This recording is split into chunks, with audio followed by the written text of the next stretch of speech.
거룩하다 거룩하다 거룩하다 주 하나님 곧 전능하시니요 전에도 계셨고 이제도 계시고 장차 오실 이시라.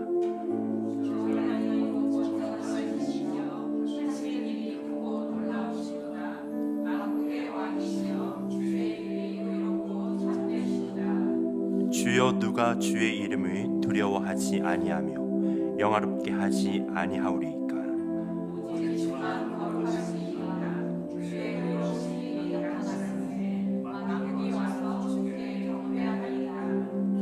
우리 주 하나님이여 영광과 존귀와 권능을 받으시는 것이 합당하오니 주께서 만물을 지으신지라.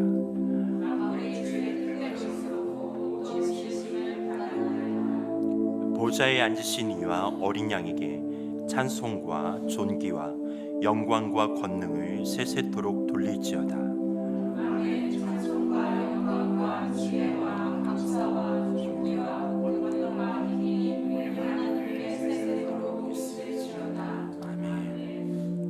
이 시간에는 예수님의 보혈을 의지하여 우리의 죄를 고백하는 참회의 기도를 조용히 하나님께 아뢰는 시간을 갖겠습니다.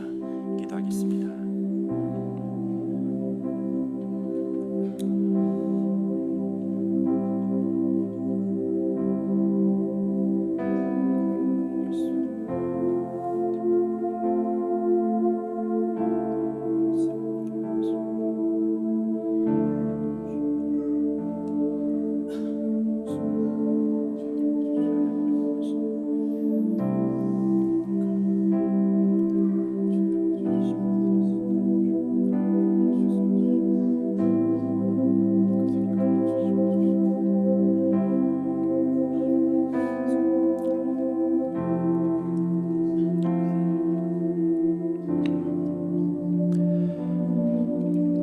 만일 우리가 우리 죄를 자백하면 그는 미쁘시고 의로우사 우리 죄를 사하시며 우리를 모든 불의에서 깨끗하게 하실 것이요. 하나님, 이 시간 자신의 모든 죄를 고백하며 주 앞에 나온 하나님의 백성들을 용서하시고 정결케 하심에 감사드립니다.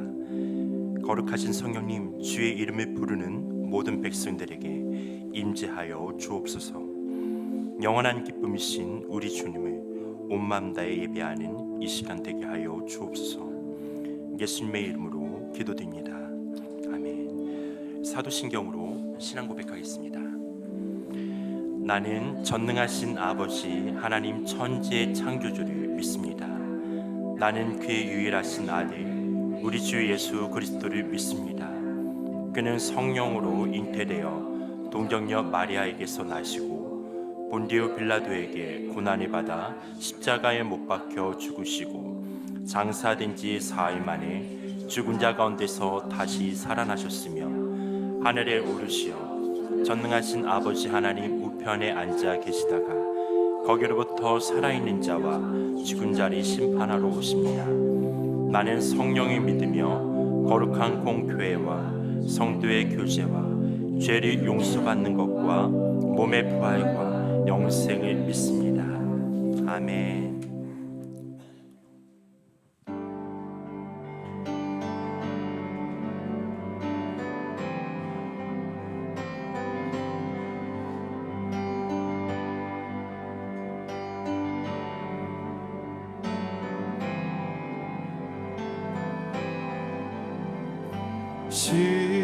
시온의 영광이 빛나는 아침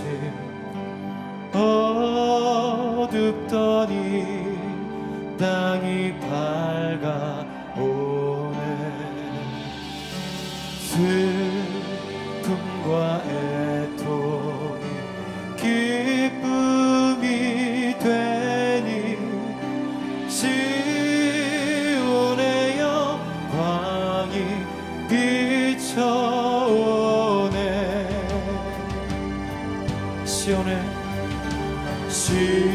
시온의 영광이 빛나는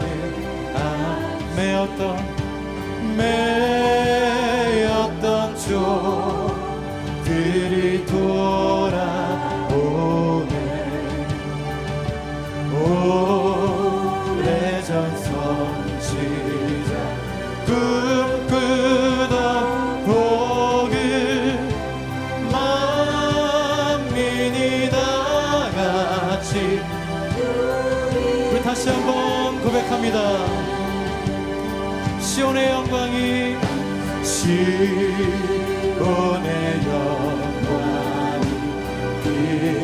빛나느라 매였던 종들이 돌아 주님 하늘을 기대합니다. 오래전 선지자 꿈꾸던 복을 만민이 다같이 누리겠네 경배하라 찬양하라 찬양하라 영원하신 우리와 존귀하신 영광의 주 그의 백성 구하시리 온 땅들아 기뻐하라 주를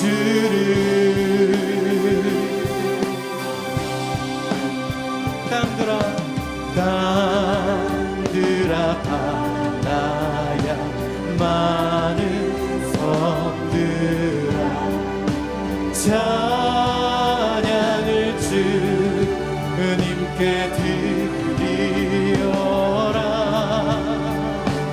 싸움과 죄악에 참혹한 땅에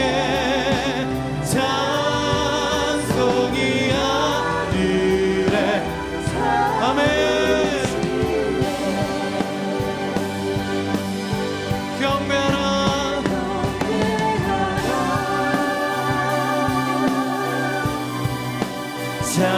찬양하라 영원하신 우리와 주님 통치하시네 존귀하신 영광의 주 그의 백성 구하시리 온 땅들아 기뻐하라 주를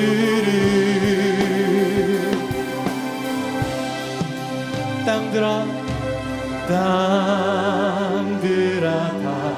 바다야 많은 우리 열방을 품에 안고 찬양을 주님께 드리어라 싸움과 죄악에 참혹한 땅에 찬송이 하늘에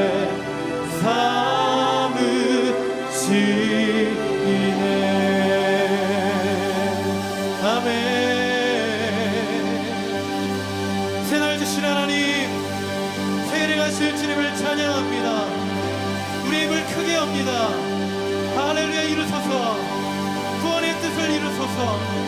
주의 약속대로 이루소서. 할렐루야. 주님 찬양합니다. 아멘.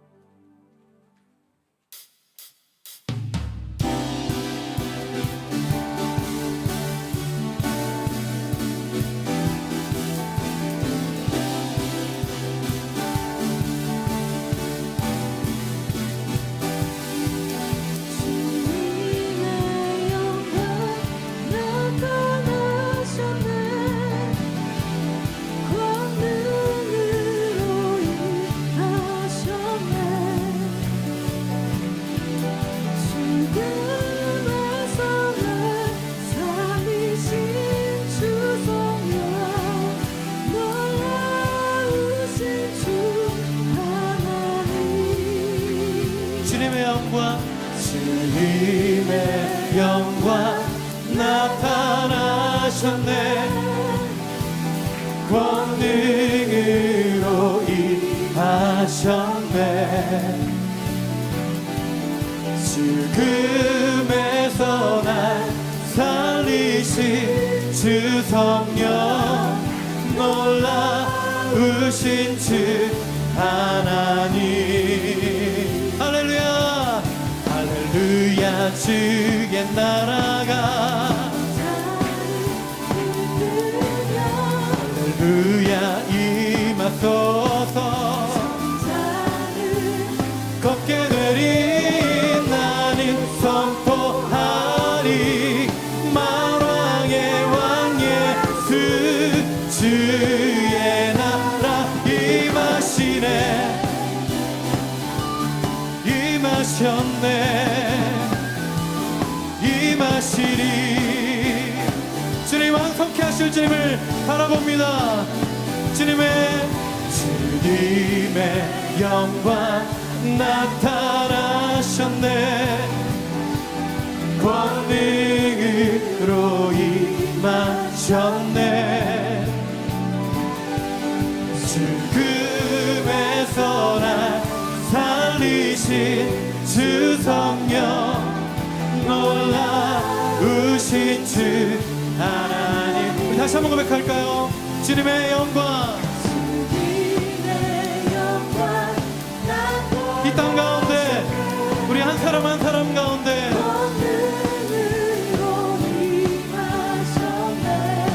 임하셨네. 살리신 아멘. 놀라우신 주 하나님. 할렐루야. 주의 나라가 할렐루야 임하소서. 걷게 되리 나는 선포하리. 만왕의 왕 예수 주의 나라 임하시네. 나는 선포하리. 나는 선포하리. 만왕의 왕 예수 주의 나라 임하시. 다시 한번 나는 선포하리. 나는 선포하리. 만왕의 왕 예수 임하시네. 보라 새 일을 행하시리니 이제 곧 나타내리라. 주를 위하여 지으신 백성 주의 찬송 부르게 되리. 광야의 물 쏟아나리라. 오 사막의 피어나리. 이전 일들을 기억지 말며 옛적 일들을 생각지도 말라. 보라 새 일을 행하시리니 이제 곧 나타내리라. 주를 위하여 지으신 백성 주의 찬송 부르게 되리. 광야의 물 솟아나리라. 온전케 회복해 하여 주시옵소서.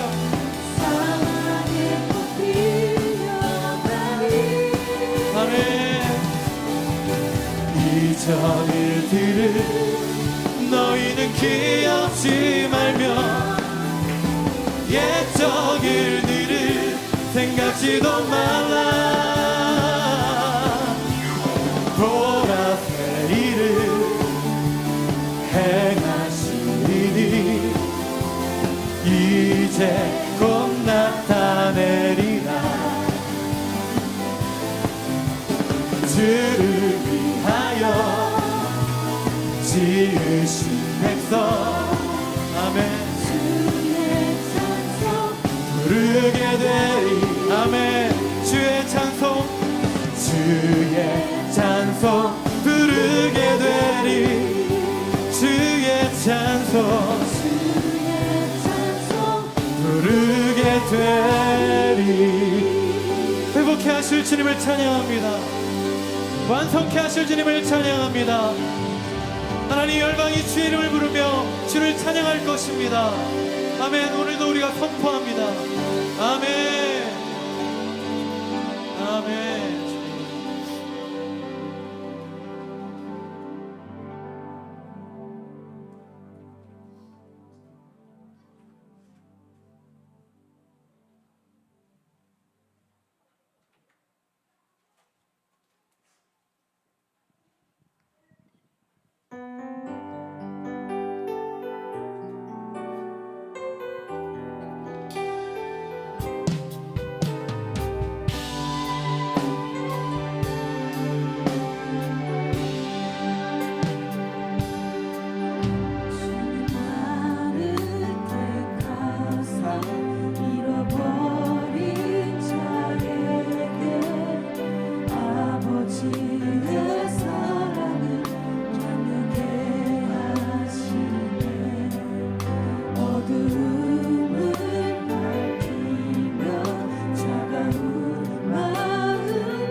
보내소서.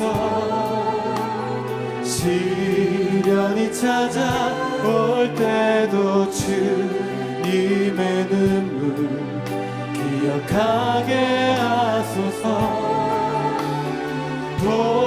보내소서.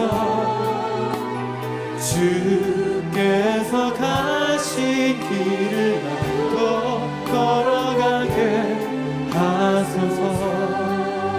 주님 나를 택하사 주님 나를 택하사 잃어버린 자에게 아버지의 사랑을 나에게 하시네.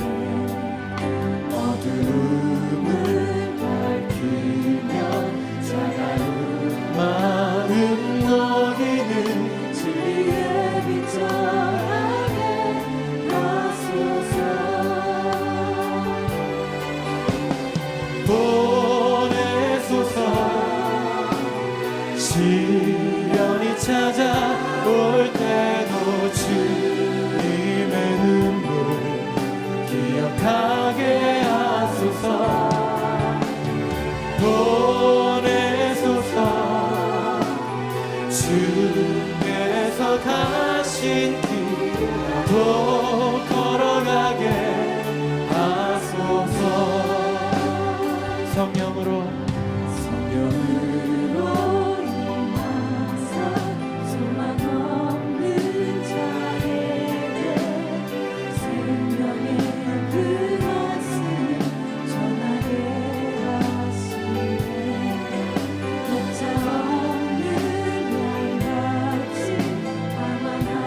시련이 찾아올 때도 주님의 눈물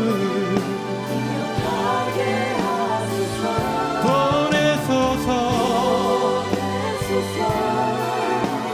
주께서 가신 길을 다시 한번 고백하기를 원합니다. 보내소서.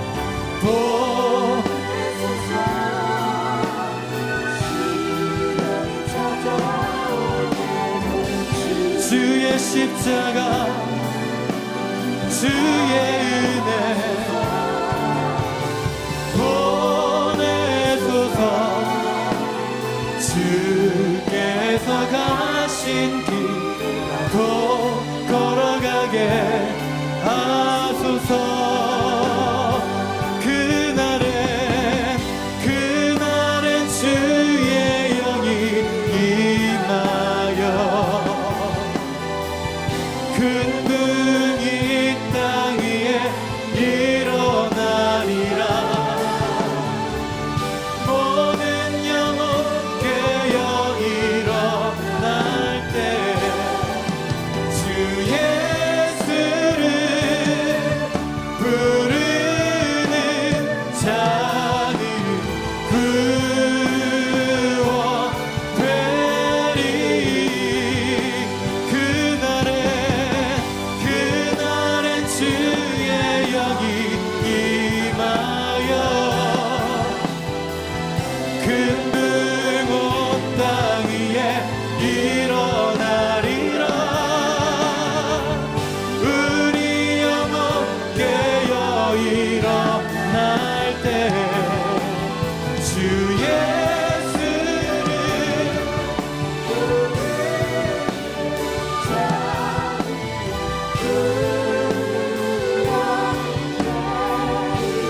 우리 이 시간 기도하기를 원합니다. 하나님, 오늘 하루도 주님께서 예비하시고 허락하신 우리의 여러 삶의 투정 가운데, 영역들 가운데 하나님 그 일들을 오직 하나님 섬기듯이 우리가 이 땅을 섬기고 사람들을 섬기며 또 기쁨으로 그것들을 감사함으로 잘 우리가 한 해 동안 섬길 수 있고 감당할 수 있도록 도와주시옵소서. 올 한 해도 우리 핫하우스를 사용해 주시고 올 한 해도 나와 우리 가정을 사용해 주시고 우리 나라를 사용하여 주셔서 이 땅 가운데 하나님의 나라가 확장되고 우리를 통해서 하나님 영광 받아달라고 우리 다시 한번 기도하기를 원합니다.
복 있는 사람은 악인들의 꾀를 따르지 아니하며 죄인들의 길에 서지 아니하며 오만한 자의 자리에 앉지 아니하고 오직 여호와의 율법을 즐거워하여 그의 율법을 취하로 묵상하는도다.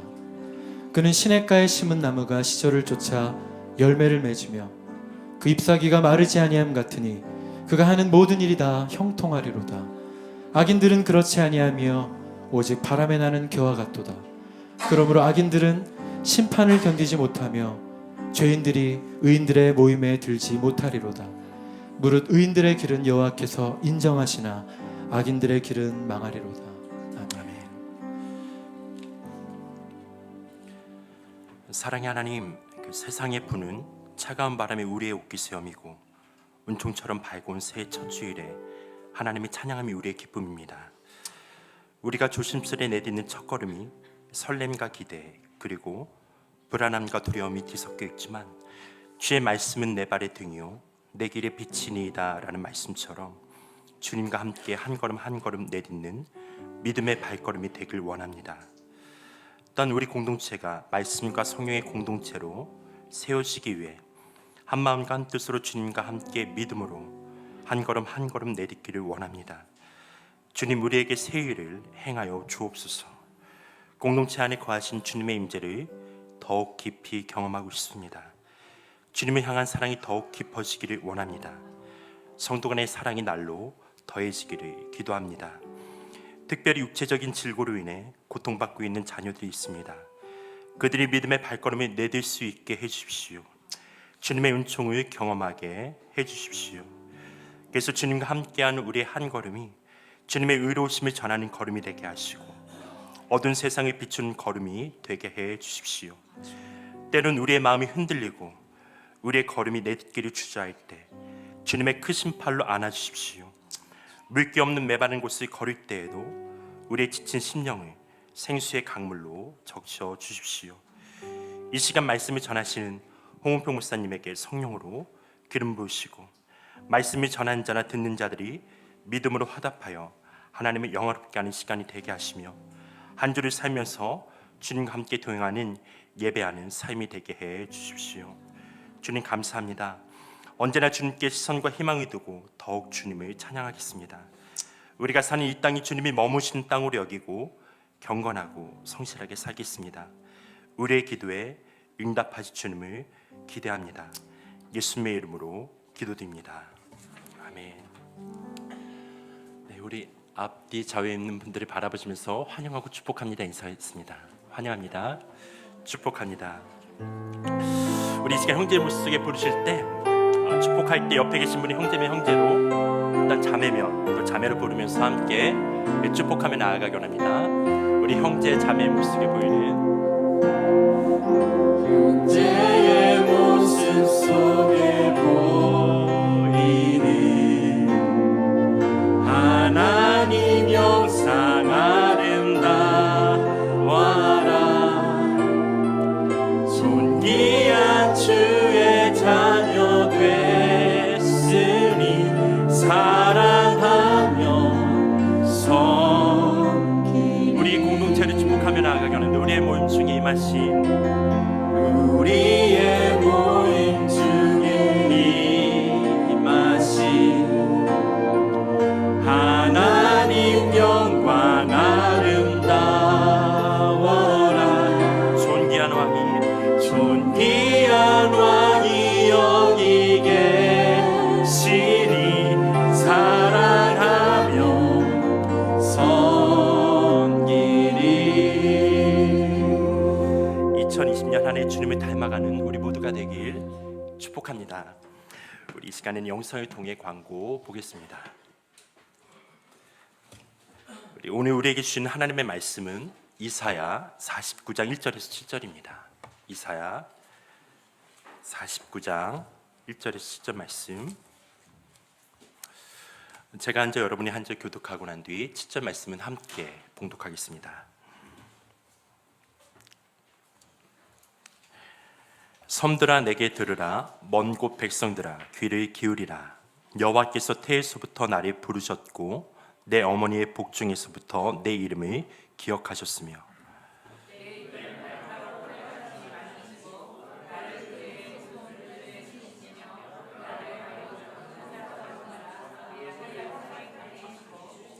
내게 이르시되 너는 나의 종이요 내 영광을 내 속에 나타낼 이스라엘이라 하셨느니라. 그러나 말하기를 내가 헛되이 수고하였으며 밀가게 공연히 내 힘을 다하였다 하였도다. 참으로 나에 대한 판단이 여호와께 있고 나의 보응이 나의 하나님께 있느니라. 이제 여호와께서 말씀하시나니 그는 태에서부터 나를 그의 종으로 지으신 이시요 야곱이 그에게로 돌아오게 하신 이시니 이스라엘이 그에게로 모이는도다. 그러므로 내가 여호와 보시기에 영화롭게 되었으며 나의 하나님은 나의 힘이 되셨도다.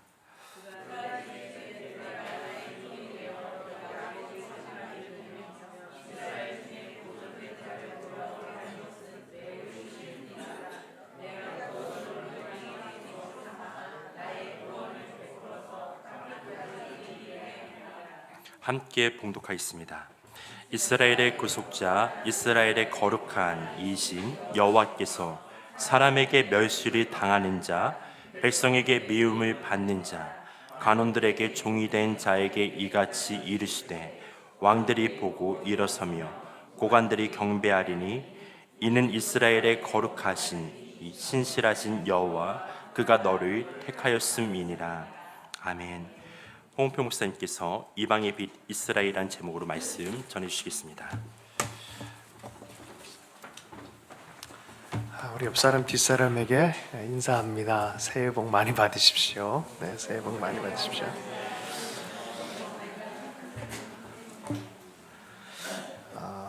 제가 일본을 잠깐 다녀오게 됐습니다. 3일 정도. 일본 선교사들 한 300명이 모이는데 열방부흥축제 이번에 여름에 함께 도와주시기로 하셨어요. 그래서 함께 나누고 함께 예배드리고 하는 그런 시간에 그분들 한 3일 정도 모여가지고 연초에 같이 이렇게 부흥회처럼 하시더라고요. 그래서 함께 제가 참석하고 또 만남 갖고 돌아옵니다. 새벽 예배는 계속되고 있고요. 잔잔한 은혜 가운데 계속 진행되고 있습니다. 그래서 우리 부사역자님들, 우리 목사님들, 전사님 3일 섬겨 주실 것입니다. 아침에 부득이하게 못 나오시는 분들은 유튜브를 통해서 더 핫하우스 치면 곧바로 실황 중계가 되어집니다. 아주 아주 은혜로운 시간 될 거라고 믿습니다. 자, 오늘 말씀 보겠습니다. 오늘 말씀은 이사야서 49장 말씀입니다. 1절부터 7절까지의 말씀이고요. 이방의 빛 그리고 이스라엘, 그리고가 빠졌어요. 이방의 빛 이스라엘, 여호와의 종 메시아라는 제목으로 해서 말씀을 나누겠습니다. 2020년 시작하는 첫 주에 특별히 주님의 은혜와 은총이 가득하기를 축복합니다. 이 49장으로부터 시작하게 돼서 제 개인적으로는 굉장히 좋습니다. 49장은 이사야서에서 분위기가 완전히 달라져요. 바로 전까지는 포로된 이스라엘에 대한 말씀이었다면 이 49장은 이스라엘을 넘어서 온 인류의 구원주가 되시는 메시아에 대한 얘기로 장면 전환이 확실하게 일어난 장면이에요. 그 49장은 이전에 이사야 혹은 이스라엘이 아니라 이제는 메시아 예수 그리스도에 대한 얘기를 본격적으로 하는 장면이 49장이에요. 그래서 여기서 나라는 표현을 오해하면 안 돼요. 이건 메시아 예수 그리스도를 얘기하는 거예요. 49장부터는 분위기가 반전돼요. 학자들은 이제 제1 이사야, 제2 이사야 그러고 종의 노래 뭐 이런 식으로 분류가 많이 돼 있단 말이에요. 여러분 그거 뭐 크게 알 필요 없고 49장부터는 어떻게 해요? 분위기 반전되어지고 이 이스라엘을 향한 구원의 이야기가 이스라엘은 모델 하우스였구나. 모델 하우스라고 하면 진짜 하나님의 목적이 있다는 걸 이해하잖아요. 그죠? 모델 케이스였구나. 이건 모델 케이스고 요 모델 그대로 여러 집들이 있을 거구나. 거기 들어가 보면 다 알잖아요. 거기 있는 좋은 것들 다 알잖아요. 이스라엘의 하나님은 어떤 분인지 알잖아요.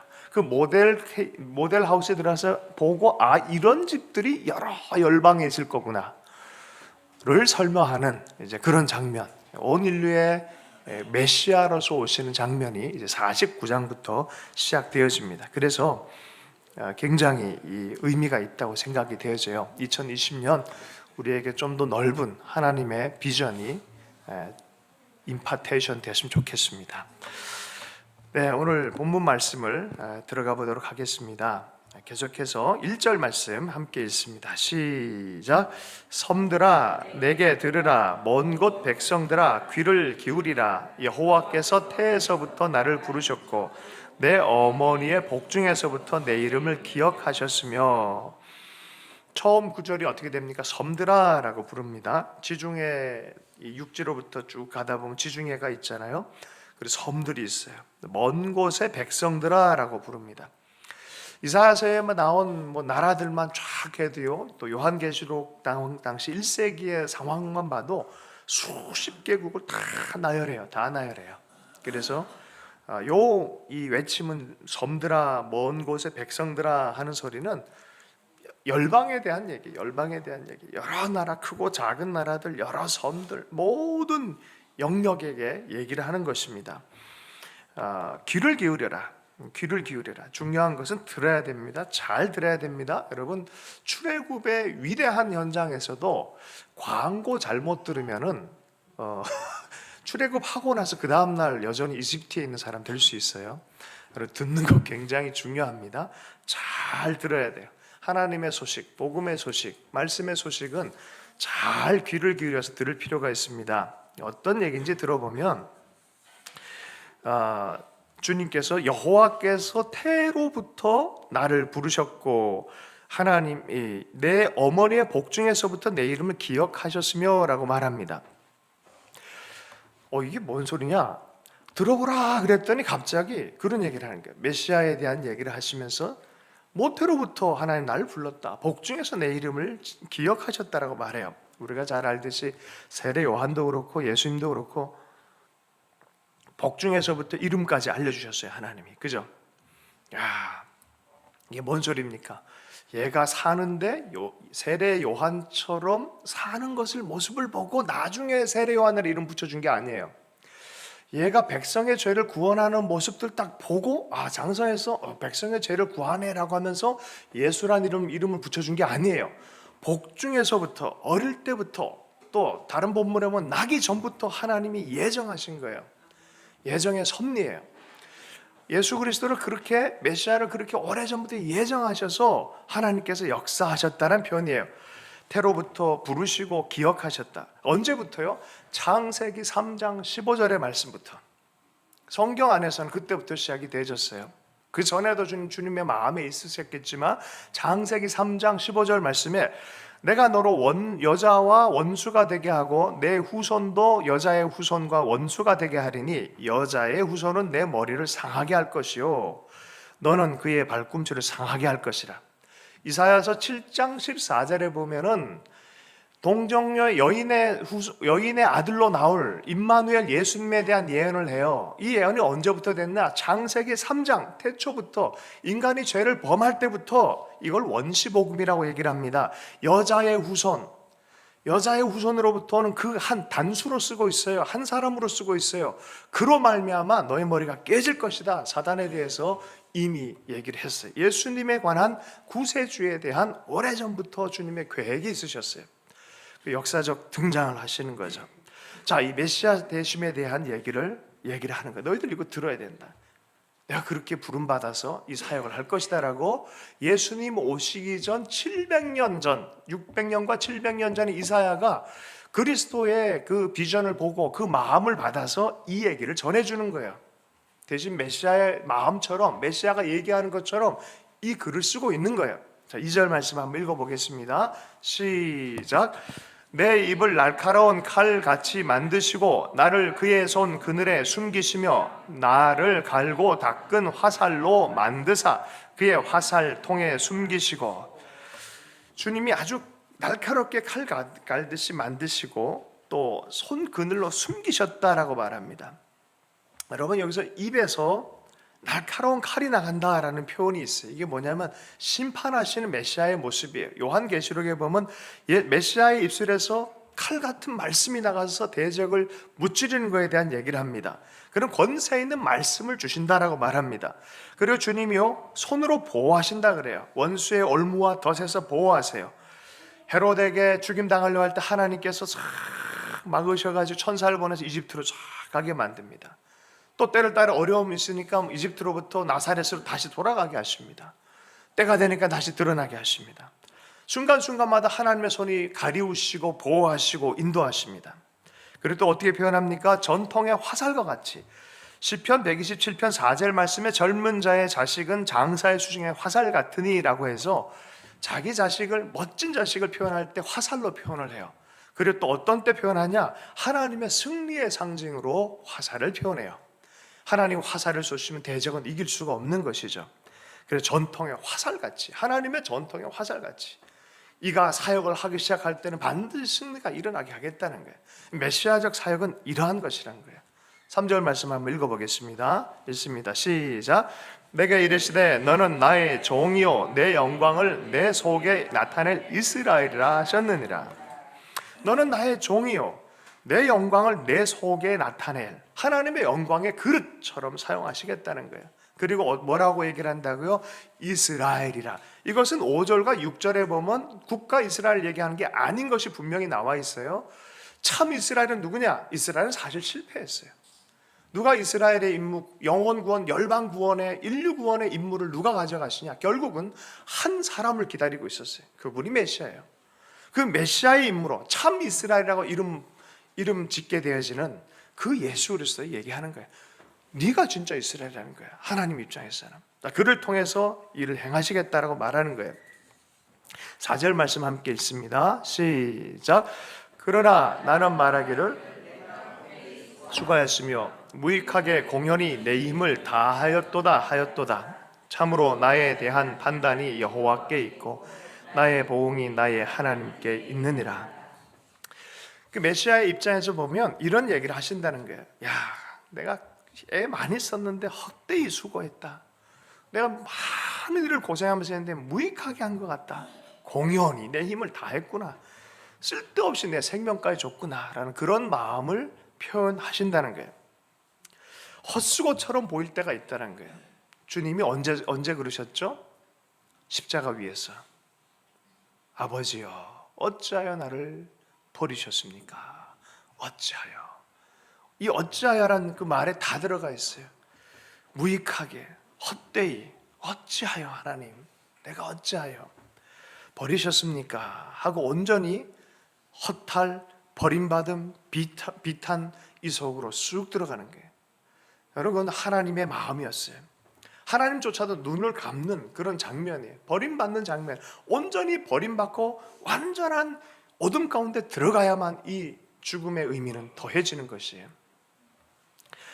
이걸 이해가 안 간다네요. 헛되이 수고한 것 같다 했단 말이죠. 그러나 참으로 나에 대한 진짜 판단은 누구한테 받고? 여호와 하나님, 아버지 하나님께 있다라고 말하는 거예요. 나의 보응이 나의 하나님께 있도다라고 말하는 거예요. 세상 사람들은 그렇게 볼 거라는 거예요. 헛되이 했다, 쓸모없이 끝났다. 그러나 주님께서는 그를 들어서 부활의 영광을, 너의 삶은 헛되지 않았다, 인류 구원을 위한 기초를 놓았다, 그리고 그 문을 열었다라고 말하는 거예요. 죽임당한 어린 양이 보상을 받기에 합당하다라는 노래를 듣게끔 모든 이름 위에 뛰어난 이름을 주셨다라고 성경은 얘기를 하고 있어요. 지금도 많은 사람들이 예수 그리스도의 사역을 헛되이 생각하고 무익하게 생각하고 있습니다. 고린도전서 1장 21절에서 24절의 말씀에 하나님의 구원의 지혜가 되는 이 십자가에 대한 이해를 제대로 하지 몰라서 사람들이 이것을 오해를 해요. 이렇게 말씀하고 있어요. 하나님의 지혜에 있어서는 이 세상이 자기 지혜로 하나님을 알지 못하므로 하나님께서 전도에 미련한 것으로 믿는 자들을 구원하기를 기뻐하셨도다. 유대인은 표적을 구하고 헬라인은 지혜를 찾으나 우리는 십자가에 못 박힌 그리스도를 전하니 유대인에게는 꺼리는 것이요 이방인에게는 미련한 것이다라고 말하는 거예요. 꺼리고 미련하고 왜 저렇게 죽냐라고 말하는 거예요. 하나님의 아들이 아니라면 이건 진짜 허무한 일이에요. 그러나 하나님의 아들이 죽으셨다면 이건 인류 구원의 주춧돌이 되는 것이죠. 24절 오직 부르심을 입은 자들에게는 유대인이나 헬라인이나 그리스도는 하나님의 능력이요 하나님의 지혜니라. 하나님의 눈에는 이렇게 귀한 일이었어요. 생명의 일이었어요. 하나님 아버지가 온전한 재판관이 되어서 그 헌신을 평가하고 보응하시겠다라고 말씀하고 있습니다. 여러분, 어쩐 때 보면 그리스도를 따르는 일이 지금도 헛것처럼 보일 때가 많이 있습니다. 내가 열방부흥축제 7년 약속했다 죽을 뻔했잖아요. 매년마다 가야 돼요. 얼마나 힘든지 몰랐어요. 근데 이게 7년 정도가 아니라 배로 14년을 섬기게 되면서 제 마음 안에 불평이 싹 사라졌어요. 그거 아세요? 그래서 신기하더라고요. 이게 쓸데없다, 헛되다, 왜 시간을 낭비하고 에너지 낭비하고 우리 스케줄 낭비하고 뭐 이런 마음이 몇 년 사실 있었어요. 반 정도는 있었단 말이에요. 자, 그런데 어느 순간 마음에 쑥 들어온 게 이것이 허비냐라는 말을 하는 거예요. 네가 내어드린 것 때문에 내가 기쁘다. 너의 시간과 너의 재능과 너의 모든 것을 나를 섬기는 것, 난 참 기쁘다. 예배하기 위해서 네가 언제 이런 열정을 가져본 적 있냐? 예배하기 위해서 너의 삶을 좀 접고 간본 적 있냐? 옛날에 예수전단에서 DTS 받을 때 한 얘기가 있었어요. 판사였나 그랬는데 전도여행을 가야 되는데 좀 멀리 가야 되는 상황이었어요. 근데 그걸 두고 기도하다가 어리석은 짓을 행하셨어요. 이분이 자기 일하는 것과 선교하는 시간대가 안 맞다 보니까 일을 포기해 버렸어요. 진짜 어리석죠. 헛되죠. 참 그 옳고 그름을 판단하기가 어려워요. 그죠? 하나님을 위해서 그건 뭐 주님만 아시는 부분이에요. 어쨌든 그러나 우리 삶 안에도 사실 그런 게 있어. 헛짓처럼 보이고 아무것도 아닌 것처럼 보이지만 하나님을 섬기는 일의 가치는 하나님이 평가하십니다. 하나님의 기준이 있어요. 버나드란 분이 이런 얘기를 했어요. 하나님 안에서 여러 가지 단계가 있다. 신앙의 단계. 처음에 발에 키스하는 단계가 있다는 거예요. 회개하고 돌이켜서 주님 앞에 헌신하는 눈물을 뿌리고 그 다음에 손등에 키스하는 단계가 있다는 거예요. 그때는 하나님께 경외, 감사하고 함께 존중하고 하는 서로 간의 교감이 있어요. 그 세 번째, 얼굴에 키스하는 단계가 있다는 거예요. 그의 마음과 마음이 연합해가지고 함께 가는 단계가 있다는 거예요. 여러분, 하나님 때문에 어떠한 섬김을 한 것은 결코 희생이 아닙니다. 우리에게 축복인 줄로 믿습니다. 제가 청년밥상, 이번에 우리가 크리스마스 날 헌금을 다 또 이렇게 몇몇 분들한테 했잖아요. 이 시리아 난민 아이들 돕는데, 그리고 이게 청년들 밥 해주는데, 아이고 고맙다고 문자가 왔어요. 제가 더 고마운데 우리 교회 대표로 해서 교회 이름 이렇게 하고 한번 또 찾아뵙기로 했었어요. 고맙더라고요. 근데 그분의 대가 지불은 상상을 초월하는 거예요. 우리 담임 목사 입장에서는 진짜 상상을 초월하는 대가 지불이어서 왜 저러지 싶었는데 그게 아니었어요. 하나님이 글을 들어가지고 하나님께서 많은 목사들을 정결케 하고 있더라고요. 메시아가 하는 일이 그런 일이었어요. 그의 죽음 통해서 수많은 사람 아버지 하나님께 돌아오게 하는 일. 5절 말씀 한번 읽어보겠습니다. 5절 말씀 읽습니다. 시작. 이제 여호와께서 말씀하시나니 그는 태에서부터 나를 그의 종으로 지으시니요 야곱을 그에게로 돌아오게 하신 이시니 그에게로 모이는도다. 메시아가 나의 하나님은 나의 힘이 되셨도다. 아멘. 그분이 처음 하신 일이 뭐냐면 이스라엘을 모으는 일이에요. 흩어진 자들을 모으는 일입니다. 사람들이 왜 흩어질까요? 고난과 어려움과 고통당하면 흩어져요. 교회도 이렇게 신앙생활하다 어려움 당하면은 같이 기도하고 돌파하면 참 좋은데 이게 참 쉽지 않을 때가 있어요. 종종. 그리고 여러 가지 어려움 당하다 보니까 슬쩍 흩어져 버리는, 그거 볼 때 마음이 아파요. 더 품어야 되는데 더 이렇게 해야 되는데 그런 마음이 들어요. 스위스의 어떤 성당에 가보면은 아주 묘한 그림이 있어요. 삼위일체 하나님에 대한 표현인데 하나님 아버지를 노인같이 표현했고요, 예수 그리스도를 굉장히 여성적으로 표현을 해놨어요. 근데 이게 성경 안에 저번에도 했잖아요. 하나님 안에 엄마와 같은, 엄미는 너를 버려도 나는 안 버리겠다는 모성보다 더 모성적인 게 있다 그랬잖아요. 근데 그분의 모성의 표현이 그리스도 예수의 십자가 안에 이제 다 있어요, 사실은. 그래서 그런 의미로 표현했다라고 해석을 하고 있어요.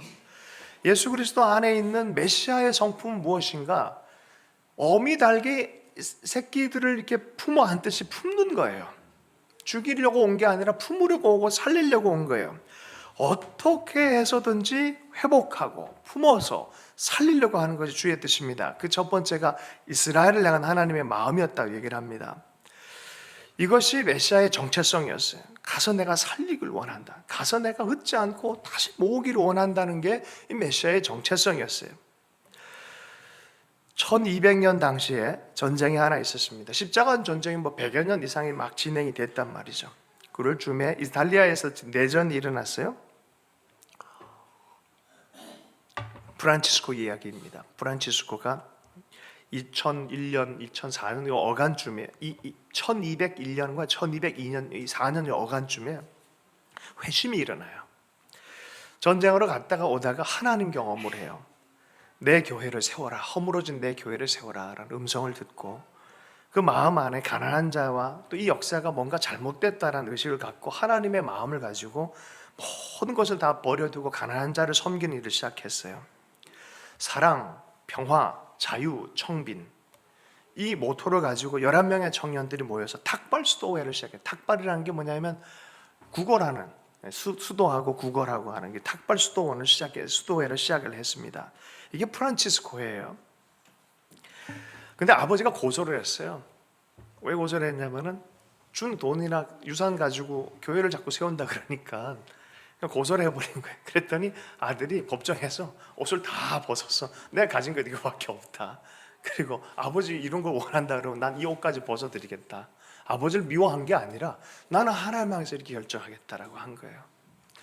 여러분, 그 헌신 가운데 많은 사람들이 이상하게 생각했고 비웃기도 했습니다. 그러나 하나님이 그의 삶에 놀라운 헌신을 받으셔서 중세의 아름다운 꽃이 되게 했어요.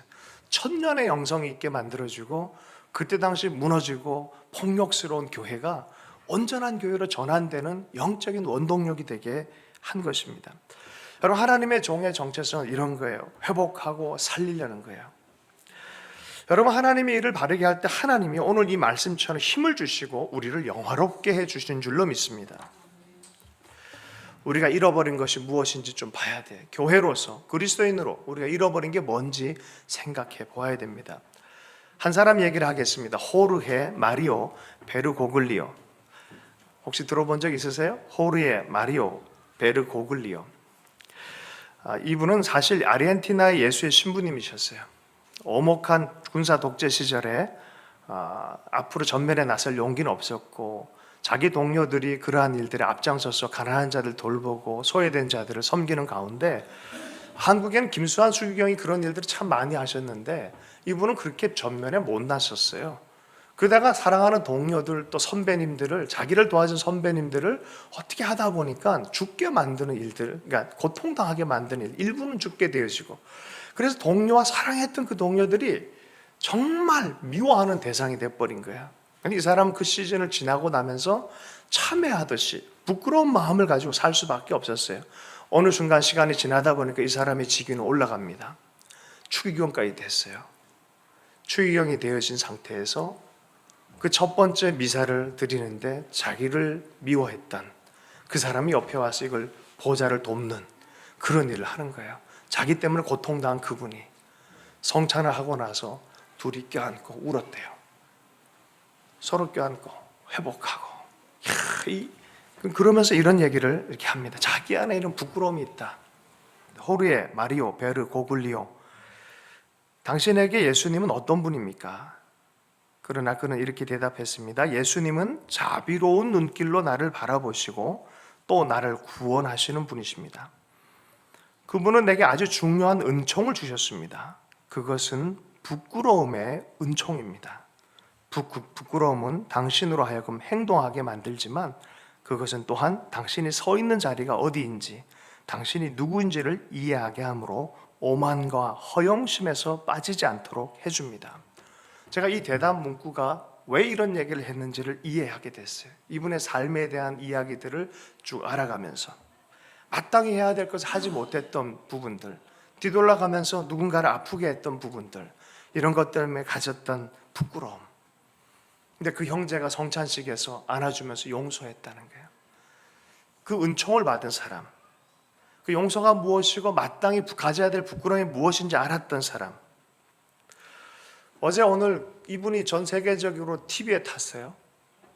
왜 그랬냐면 어떤 여인이 이분의 손을 확 낚아채면서 너무나 당황해서 이 여인의 손을 찰싹찰싹 때려버렸어요. 이분 호르헤 마리오 베르고글리오, 이분은 프란치스코 교황이세요. 지금 왜 이 사람이 이 몇백 년 동안 진행되는 동안에 교황이 죽은 다음에 다음 교황이 생기는데 베네딕토 교황님 살아계신데 사임을 해버리고 이분이 뽑힌 거예요. 왜 그랬냐면 성추문 사건, 여러 가지 어려운 사건, 여러 가지 비리 사건이 가톨릭 내에 많이 일어났던 것이죠. 자, 이런 것 때문에 이게 좀 내려놓게 되고 하나님의 뜻이라고 받아들이고 내려놓게 되어지면서 다음 후임을 고른 것이 바로 호리의 마리오 고글리오. 그리고 그분은 이 부끄러움을 알기 때문에 그분의 자기의 이름을 프란치스코라고 이름을 붙여놨어요. 여러분, 우리 시대가 참된 그리스도인으로 교회로서 이러한 부분에 대해서 좀 가져야 될 것 같아요. 그저께 이 여인의 손을 딱딱 쳤잖아요. 그리고 신년사에서 미안하다. 정말 미안하다. 인간다운 교황이 이게 보여져요. 그러면서 어떻게 하면 하나님의 마음을 쫓아서 잘 다가갈까 하는 고민에 참 그런 인간적인 면모와 저분은 하나 그리스도의 길을 잘 따라가려고 애쓰는구나. 여러분, 메시아의 길은 그런 것이죠. 우리가 함께 이렇게 걸어가야 될 길이에요. 여러분, 교황도 인간이에요. 할렐루야.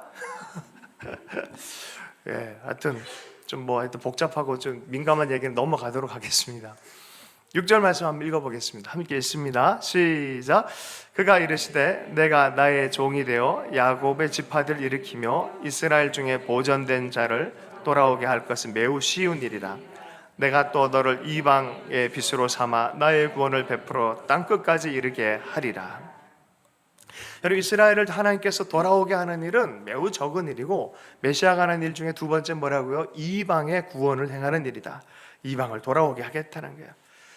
이스라엘 되게 작은 일이다. 열방 구원을 위한 것이 메시아의 일이다라는 거예요. 이스라엘은 이걸 위해 사실은 부름받았어요. 열방의 복의 통로가 되라. 열방의 복의 통로가 되라.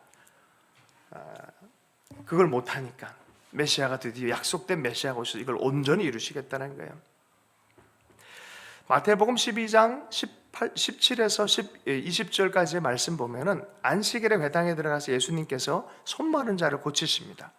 그때 이렇게 얘기를 하셨어요. 이는 선지자 이사야를 통하여 말씀하신 바 보라, 내가 택한 종 곧 내 마음에 기뻐하는 바 내가 사랑하는 자로라. 내가 내 영을 그에게 줄 터이니 그가 심판을 이방에 알게 하리라. 그는 다투지도 아니하며 들레지도 아니하고 아무도 길에서 그 소리를 듣지 못하리라. 상한 갈대를 꺾지 아니하며 꺼져가는 심지를 끄지 아니하기를 심판하여 이길 때까지 하리니 또한 이방들이 그의 이름을 바라리라 함을 이루려 하심이니라.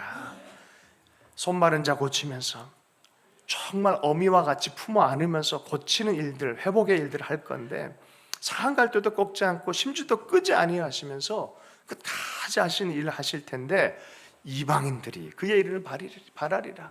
주님이 이스라엘뿐만 아니라 이방 전체의 빛으로 부름받았다는 거예요. 예수 그리스도의 복음은요, 이방을 향한 복음인 줄로 믿습니다. 사도행전 13장 47절의 말씀에 보면 이러한 논쟁이 있어요. 여기에 비시디아 안디옥의 회당에서 바울과 바나바의 여정이 있어요. 이 여정에서 유대인들에게 가서 복음을 전했는데 이 이방인들이 자꾸 예수 믿고 하니까 마음이 불편해졌어요. 그래서 바울과 바나바가 이렇게 얘기를 합니다. 46절 47절에 바울과 바나바가 담대히 말하여 이르되 하나님의 말씀을 마땅히 먼저 너희에게 전할 것이로되 너희가 그것을 버리고 영생 얻기에 합당하지 않은 자로 자처하기로 우리가 이방인에게로 향하노라. 주께서 이같이 우리에게 명하시되 내가 너를 이방의 빛으로 삼아 너로 땅끝까지 구원하게 하리라 하셨느니라 하니, 이 이사야의 말씀이 예수 그리스도를 향한 말씀과 더불어 그리스도의 몸된 교회를 향한 말씀인 것을 사도들이 이해를 하고 있다는 거예요. 여러분, 우리 교회는요, 예수 그리스도의 몸입니다. 그리스도는 이스라엘뿐만 아니라 열방을 위한 이방의 빛으로 기능을 해야 되는 줄로 믿습니다. 그리스도의 메시아의 임무가 이렇게 교회 사도들의 임무로 전승이 되어졌고 또 우리에게까지 전승이 된 거예요. 우리가 왜 선교를 해야 되는 줄 아십니까? 그리스도가 이방인의 빛이기 때문에 그래요. 열방의 빛이기 때문에 그래요. 우리는 그래서 교회의 정체성의 가장 중요한 것 중에 하나가 선교하는 교회입니다. 복음을 전하고 섬기는 교회입니다. 사도행전 1장 8절 말씀에 너희가 성령을 받으면 땅끝까지 가서 내 증인이 되라라고 말씀하고 있어요. 마태복음 28장 말씀에 대위임령이 있습니다. 너희는 나아가서 예루살렘과 어디예요? 사마리아, 그 다음에 땅끝까지 가서 또 모든 민족과 족속과 방언 가운데서 복음을 전하라라고 주님 말씀합니다. 열방을 제자 삼으라라고 말씀하고 있습니다. 자, 그런데 순서가 있어요. 첫째는 누구에게? 이스라엘에게. 두 번째는 누구에게? 이방인에게. 심판도 첫째는 누구에게? 이스라엘에게. 심판도 두 번째는 누구에게? 누구에게? 이방인에게. 다시 한번요. 심판은 그래서 교회로부터 임해요. 복도 교회로부터 임해요. 교회로부터 시작합니다. 순서가 있어요. 하나님이 하신 일. 그래서 교회가 일어날 때, 교회가 말씀을 가지고 하나님의 임재로 일어날 때 변화가 나타나는 거예요. 교회가 변화가 시작되면 가정이 변하고 사회가 변하고 국가가 변하는 역사를 보게 될 줄로 믿습니다. 바르게 변하기 시작하면 그러한 역사가 일어나는 것입니다. 그런데 여러분, 심판도 똑같다는 거예요. 심판도. 교회가 망가지면 같이 망가지는 거예요. 로마서 2장 9절에서 10절 말씀에 이스라엘과 이방인의 순서 차이에 대해서 분명히 이렇게 얘기를 하고 있어요. 악을 행하는 각 사람의 영에는 환난과 곤고가 있으리니 먼저는 유대인에게요, 그리고 헬라인에게며 선을 행하는 각 사람에게 영광과 존귀와 평강이 있으리니 먼저는 유대인에게요, 그리고 헬라인에게로다. 이는 하나님께서 외모로 사람을 취하지 아니하심이라. 둘 다 해당된다는 거예요. 하나님의 기준이 다 있다라는 거예요. 이것이 하나님의 뜻이에요. 열방이 하나님의 말씀의 기준 앞에 온 나라 열방이 이스라엘이 그렇게 당하는 것처럼 하나님은 온 열방과 나라를 하나님의 기준으로 삼아 가실 거라는 거예요. 질문이 있습니다. 하나님의 나라 법은 자본주의계요, 사회주의, 공산주의계요? 할렐루야. 한번 이렇게 해보자. 하나님의 뜻이 먼저는 자본주의계고 두 번째는 공산주의계로다. 하나님은 자본주의도 공산주의도 아니에요. 하나님의 뜻이 따로 있어요. 그거를 밝혀서 그것을 순행하는 그 사회 체제에 하나님 복 주십니다. 우리 시대가 그걸 놓치면 안 돼요. 우리 체제가 하나님을 설득해서도 안 돼요. 우리가 하나님을 따라가는 게 중요한 것이에요. 예루살렘에 시작된 복음이 한국 조선까지 왔어요. 목포나 이 전라도 쪽에 가보면 인요한 선교사님, 뭐 이런 얘기, 린튼 선교사님 얘기가 많이 있습니다. 제가 이렇게 보면 감동이 돼서 4대째 근데 한국말 얼마나 잘하시는지 몰라요. 누구보다 조선 사람보다 조선을 더 사랑해요. 도대체 저 사랑이 어디에서 왔을까? 신사참배 때문에 반대하다 쫓겨나갔어요. 나중에 해방되고 나서 전쟁 끝나가 또 다시 돌아와서 학교 짓고 병원 세우고 또 일을 써요. 먼저 와서 돌아와서 한 일이 뭔지 알아요? 그 신사터에 가서 신사를 무너뜨리고 화장실을 지어버려요. 한국인보다 더 한국. 이 사랑, 이게 어디서부터 비롯된 거예요? 민족주의 아니에요. 하나님의 말씀으로부터 온 거예요. 하나님의 사랑으로부터 온 거예요. 이 민족이 말씀 위에 세워져야 된다는 선교적인 당위성 때문에 온 거예요. 100여 년 전에 한국을 생각해 보면 정말 말도 안 되는 그런 나라가 이 복음으로 하나님으로 여기까지 오게 되어진 것이죠. 우리 민족의 열방을 회복하도록 부름받았어요. 우리 민족 잘 먹고 잘 살자 이러면 우리도 복 받는 거 끝이에요. 여기까지가 한계예요. 한국교회가 어떠할 거냐에 따라서 이 민족의 운명이 달라지는 거예요. 향후 5년이 무지 중요하다라고 얘기를 합니다. 제가 얘기한 것이 아니에요. 저는 3년과 5년이 너무 중요하다고 보는 사람이지만 저랑 똑같이 얘기한 분이 있어요. 이번에 짐 로저스 책을 하나 썼어요. 진짜 책을 썼는데 재밌더라고요. 짐 로저스, 책 제목이 이거예요. 짐 로저스 다시 해놓고 앞으로 5년 한반도 투자 프로젝트. 소제목이 이렇게 나왔어요. 역사의 리듬을 따라 거리에서 답을 찾다. 여러분, 짐 로저스, 유발 하라리, 제러드 다이아몬드, 이 사람들 특징이 뭔지 아세요? 공통점이? 역사를 공부한 사람들이에요. 역사를 공부해 보니까 흐름을 아는 거예요. 역사를 공부하고 정치를 보니까 흐름이 보여요. 역사를 공부하고 경제를 아니까, 경제를 공부하니까 흐름이 보여요. 정치학도 하면서 미국의 21세기에 예언자 중에 누구 이름 제일 유명한 분 이름 뭐죠? 노스트라다무스. 예. 21세기에 노스트라다무스라는 별명을 가진 분이 있어요. 조지 프리드먼이라는 분이 계세요. 넥스트 디케이라는 책을 썼어요. 한국 통일이 미국이 사는 길이라고 쓰고 있어요. 한국 통일이 미국이 사는 길이라고 얘기를 하고 있어요. 1000명의 미국의 최고의 두뇌들이 모여가지고 만든 스트래토라는 단체의 CEO입니다. 1000명의 두뇌들이 모여서 넥스트 디케이라는 책을 썼어요. 조지 프리드먼. 한국 통일이 미국이 사는 길이라고 얘기를 하고 있어요. 통일을 누가 맡고 있는지 아세요? 여러분, 지금은요, 많은 역사학자들, 정치가들이 도리어 교회보다 훨씬 나을 때가 있는 것 같아요. 이건 사는 길이다라는 거예요. 이렇게 안 가면 안 된다는 거예요. 성경의 역사를 보면서 성령의 비전을 따라 예견한 분이 있어요. 1960년대 그 이 4.19 때 20대 중반에 20대 젊은 아이들이 나와서 10대와 20대 아이들이 나와서 4.19 혁명을 일으키는 걸 보고 이 조선 한국이란 나라가 도대체 어떤 나라이길래 하고 마음의 감동을 받아서 그 젊은이들을 만나러 와서 선교에 헌신한 분이 있어요. 그리고 50년을 선교에 헌신했어요. 이분의 이름이 우리가 잘 아는 오대원 목사님이에요.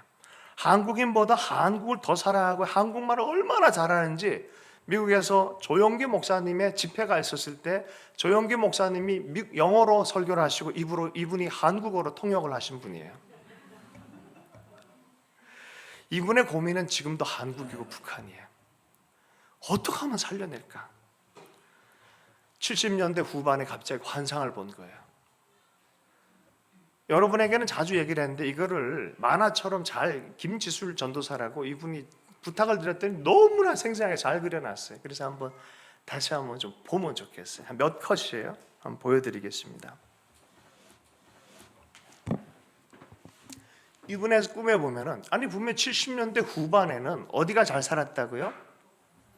체제 경쟁에 있어요. 미국과 소련도 70년대는 소련이 상당했었어요. 체제 경쟁을 했대요. 저쪽에서 뭐 쏘면 여기서 쏘고 막 그랬단 말이죠. 솔직하게 얘기해서 70년대 북한이 더 잘 살았어요. 근데 70년대 후반에 북한의 모양, 환상을 본 거예요. 그런데 북한이 아주 말라 비틀어져 있어요. 남한은 아주 풍요로워요. 시대에 안 맞는 비전이었어요. 그다가 요 근래 와서 이 꿈을, 이 비전을 이해하게 됐다는 거예요. 그 다음 장면 보겠습니다. 갑자기 이렇게 변하더라는 거예요. 아까 전에 그 장면은 마치 지금 1990년대 후반, 2000년대 초반의 북한, 그때 많은 사람이 탈북해서 왔잖아요. 너무 배고파가지고. 그런데 아까 그 장면 다시요. 남한은 자세히 보면 풍요로움이 있는데 요 감 같은 열매 자세히 보면 뭐가 있습니까? 하얀 게 뭐가 있어요? 이게 썩은 벌레 먹은 거예요. 부요한데 썩어버린 거예요. 부요한데 썩어버렸어요. 그 다음 장면 보겠습니다. 이걸 어떻게 할까 하는 상황에 두 번째 비전이 보인 것이 한반도 전체에 이 양쪽에 동북아 전체에 뿌리를 내린 큰 나무가 하나 자라났어요. 난 이건 계시적으로 그린 거야. 어떻게 이걸 이렇게 표현할 수 있지 싶어요. 밑에도 한반도고요. 이건 말씀이고요. 옆은 성령이에요. 말씀과 성령의 강물에 한반도가 있어요. 그리고 여기에서 큰 나무가 자라는데 동북아 전체에 부흥을 가져오는 열매가 떨어진다는 거예요. 진짜 부흥이 시작되더라는 거예요. 저는 그래서 2020년 이 해가 매우 중요하다. 우리 교회가 말씀과 성령이라는 주제로 가는 것 매우 중요하다. 다시 한번 말씀과 성령으로 돌아갈 때 하나님이 하실 일들의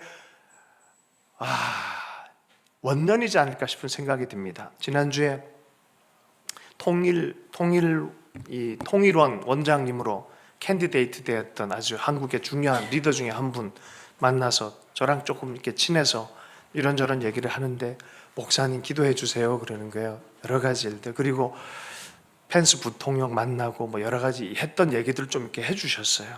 그러면서 같이 기도하자고. 신앙이 참 좋으세요.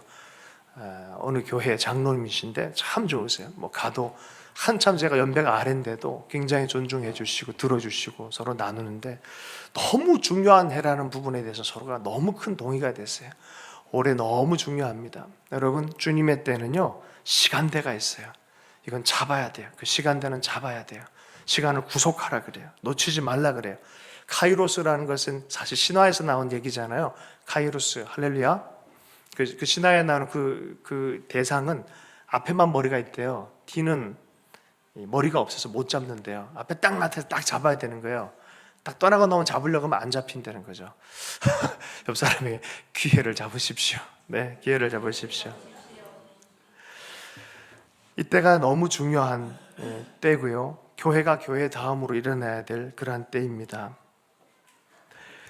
여러분, 이스라엘이 교회로 대체된 게 아니에요. 오해는 하지 말아야 돼요. 여전히 하나님 눈에는 이스라엘 버리지 않으셨어요. 그래서 우리는 이렇게 얘기를 해요. 이스라엘의 복이 열방으로 어떻게 해요? 확장됐다라고 얘기를 하는 거예요. 이게 하나님 뜻이에요. 이스라엘이 이스라엘로 여기서 끝나는 게 아니라 대체가 된 게 아니에요. 확장된 거예요. 이스라엘과 이방이 같이 복을 누리도록 확장되어진 거예요. 그래서 이스라엘과 이방인이 연합해서 뭘 이룬다? 그리스도의 한 몸 된 교회를 이루는 거예요. 그래서 지금 일어나고 있는 것 중에 이스라엘의 구원이 다시 시작되는 것처럼 보이는 게 너무 중요하다라고 얘기를 하는 것입니다. 성경이 얘기하는 게 메시아가 오신 이유 첫 번째는 이스라엘의 구원, 두 번째는 어디예요? 열방의 구원, 이방의 빛으로 주님이 역사하시겠다. 이것이 이사야서를 통해서 주님께서 말씀하신 거고 그리스도이신 이 메시아가 오셔서 역사하신 거고 교회가 이해하고 해서 여러분 순종하면서 성령이 역사하는 현장인 것입니다. 7절 말씀을 읽습니다. 7절 말씀 함께 읽습니다. 시작. 이스라엘의 구속자, 이스라엘의 거룩한 이신 백성에게 미움을 받는 자, 관원들에게 종이 된 자에게 이같이 이르시되 왕들이 보고 일어서며 고관들이 경배하리니 이는 이스라엘의 거룩하신 이 신실하신 여호와가 그가 너를 택하였음이니라. 자, 그런데 메시아의 사역은 어떤 사역이었어요? 멸시당하는 사역이었고요, 백성한테 미움당하는 사역이고요, 관원들에게 종이 되는 사역이었어요. 예수님을 보면 알아요. 멸시당하셨어요. 미움당하셨어요. 마치 죄인처럼 종처럼 끌려다니셨어요. 무시당하고 미움당해도 그분 안에는 찌그러짐이 없으셨어요. 정체성이 확실하셨어요. 모라비안 교도 잘 알잖아요. 그 청년들 3,000명의 아프리카 청년들이 잡혀와서 노예가 되어져서 미국 내에서 고통당하는 거 알고 애틀란타주에서 노예 생활하는 거 알고 그들에게 복음을 전하기 위해 자기를 노예로 팔았어요. 그 싹을 가지고 뱃삭을 마련해서 자기는 거기 들어갔어요. 그 복음을 전했어요. 헤어지는 공동체에게 눈물로 헤어지면서 어떻게 얘기를 했다고요? 고통당하신 예수 그리스도께서 고난의 보상을 받으시는 것이 합당하도다, 그 얘기를 하고 들어갔다는 거죠. 위대한 선원들이죠. 그분들이 그렇게 간다고 하지 거기서 찌그러져서 노예처럼 살았을까요? 아니요. 하나님이요 기억하시는 별처럼 빛나는 이름으로 그들에게 주셨습니다. 여러분, 때로는 하나님 사역이 멸시당할 때 있고요, 미움당할 때 있고요, 종처럼 부림당할 때도 있습니다. 어려울 때 있어요. 로마에 바울이 죄수로 갔어요. 배를 타고 죄수로 갔어요. 그러나 실제로 그 배의 생명의 키는 누가 갖고 있다? 바울이 갖고 있었어요. 여러분, 우리가 하나님 사역할 때 멸시당하고 미움당할 수 있지만 우리가 주님의 메시아적 사역에 연결되어져서 그 길을 걸어가기를 결정한다면 키는 누구에게 있다? 여러분에게 있습니다. 옆 사람이 당신에게 키가 있습니다. 당신에게 키가 있습니다. 말씀을 마무리하겠습니다. 메시아 사역, 메시아의 부르심에 대한 확신을 가지고 주님께서 그 모든 끝까지 다 순종해서 가서 열매를 이루셨듯이 우리도 그분의 부르심에 맞는 그분의 합당한 삶을 살기를 축복합니다. 내가 누군지를 꼭 기억해야 돼요. 하나님의 사람의 정체성을 기억해야 돼요. 하나님이 절대 놓지 않으셔. 하나님의 사람의 정체성을 여러분 꼭 갖기를 축복합니다. 여러분은 누구이십니까? 당신은 누구이십니까? 할 때 나는 하나님이 나를 택하셔 이 자리에 있게 한 하나님 메시아의 종이다. 할렐루야, 할렐루야. 그분의 사역에 동참하는 사람이다. 이 의식을 갖고 나아가시기를 축복합니다. 한남동에 가보면 루터 교회 저희들 한번 이 주차장을 우리 기도의 집 겸 우리 잠깐 1년 동안 있었던 그 건물 있잖아요. 옆에 보면 루터란 교회가 있어요. 그 교회에 항상 주차장을 들어갔다가 나올 때 보면은 그 옆에 보면 루터 교회의 상징들이 있고요. 거기 밑에 한 글자가 있어요. 그게 뭐냐면 이런 글자였어요. 그 주차장을 딱 나오면 이제 교회의 영역을 벗어나는 거예요. 근데 그런 표현이 있어요. 지금 나아가는 것은 여러분이 선교지로 나아가는 것입니다. 여러분이 선교지로 나아가는 것입니다. 이방의 빛으로 나아가는 것입니다. 여러분들 교회에 들어왔다가 나갈 때는 어디로 나가는 것이다? 선교지로 나가는 것이다. 여러분은 이방의 빛이 되어야 될 사람들이다. 말씀 붙잡고 함께 기도하도록 하겠습니다. 함께 기도하십시다. 하나님, 이 정체성, 이 메시아의 사역의 정체성을 잊지 않게 하시고 주님을 끝까지 붙들고 나아가게 하십시오. 때로는 흔들리고 또 때로는 또 변질되기도 하고 하지만 다시 한번 마음을 붙들고 주님 그 사역에 동참하며 살겠습니다. 2020년 첫 예배에 하나님 결단하고 나아갑니다. 주님 말씀으로 역사해 주십시오. 이렇게 함께 기도하도록 하겠습니다. 함께 기도합니다. 하나님 아버지 감사합니다. 주님 감사합니다. 할렐루야. 주님 고맙습니다. 결단하며 나가는 주님의 사람 될 수 있도록 아버지, 우리가 결단하고 그의 주님의 사역에 함께 섭니다. 새롭게 해주십시오. 주여 감사합니다. 하나님 아버지, 모태로부터 선택하신 하나님의 은혜를 감사드리고 진실한 하나님의 종 예수 그리스도 메시아의 의미를 붙들고 우리도 민족과 열방을 품고 살게 하여 주시옵소서. 특별히 2020년 그러한 해로 역사하시는 원년이 되게 하여 주시옵소서. 예수님 이름으로 기도합니다. 우리 자리에 일어나셔서 이 찬송 함께 하겠습니다. 모든 열방에게 주 성령 부어주소서. 영광 주의 보사 주 경외하게 하시고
금붕이 땅 위에 일어나리라. 모든 영혼 깨어 일어날 때 주 예수를 부르는 자는 구원되리. 마태복음 6장 33절 말씀 함께 암송합니다. 너희는 먼저 그의 나라와 그의 일을 구하라. 그리하면 이 모든 것을 너희에게 더하시리라. 너희는 먼저 그의 나라와 그의 일을 구하라. 그리하면 이 모든 것을 너희에게 더하시리라. 너희는 먼저 그의 나라와 그의 일을 구하라. 그리하면 이 모든 것을 너희에게 더하시리라. 먼저 그 나라와 의를 구하라. 그 나라와 그를 그리하며 이 모든 것을 너희에게 더하시리라. 사람이 떡으로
이방의 빛 예수 그리스도, 또 이방의 빛으로 부름받은 우리 공동체, 또 주님이 우리에게 또 세상을 살아갈 때 너희는 세상의 소금이다, 빛이다 라고 말씀하셨습니다. 이 시간 성찬에 참여한 우리 한 사람 한 사람이 주님처럼 우리의 삶을 세상에 또 성찬과 같이 내어주며 하나님의 영광을 위해서 많은 사람 살려가는 정말 이방의 빛과 같은 빛과 소금의 삶을 주님 살게 해주십시오. 이 2020년을 그렇게 사용해 주시고 우리 한 사람 한 사람을 그렇게 사용해 주십시오. 특별히 하나님 말씀과 성령의 충만한 한 해가 돼서 승리하게 해주십시오. 그렇게 이 시간 기도하도록 하겠습니다. 한 주의 결단, 1년의 결단과 더불어 우리 가족들, 옆에 있는 사람들 축복하면서 성령 충만할 것을 함께 기도하고 마무리하겠습니다. 함께 기도합니다. 하나님 아버지 감사합니다. 아버지 하나님 감사합니다. 주님 고맙습니다.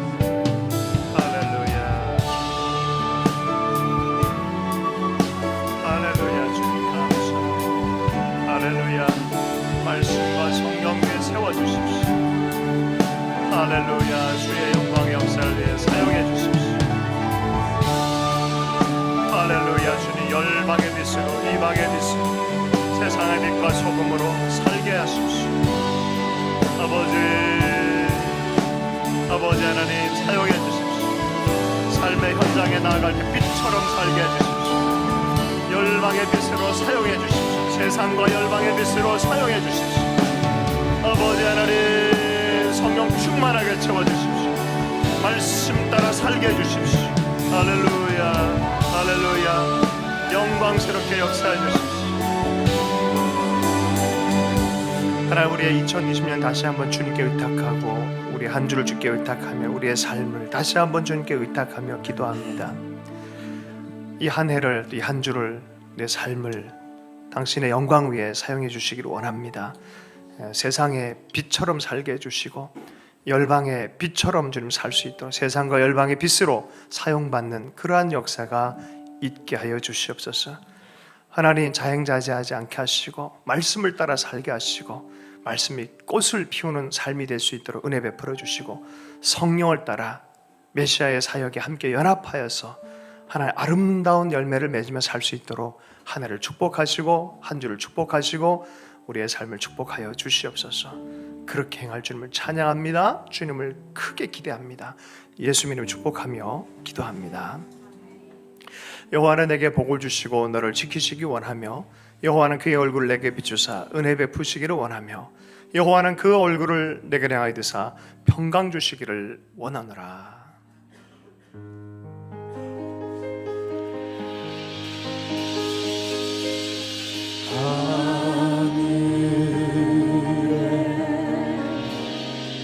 계신 아버지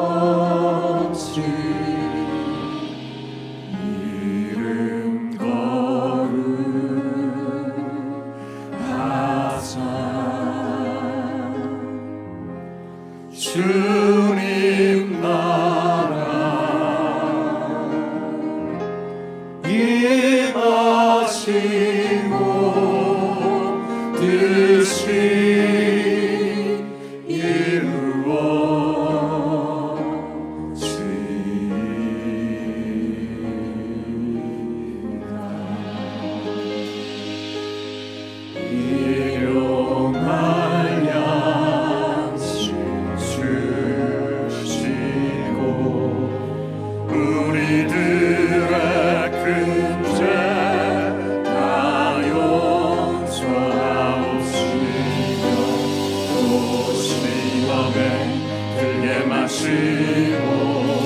악에서 구원하소서.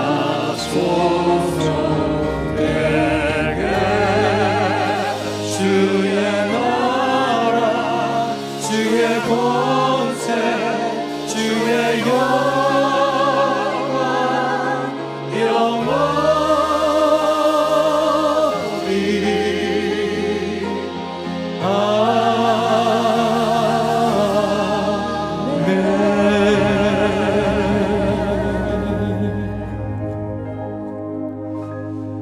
샬롬 샬롬. 우리 옆 사람에게 샬롬 인사하고 우리 공동체 인사하도록 하겠습니다.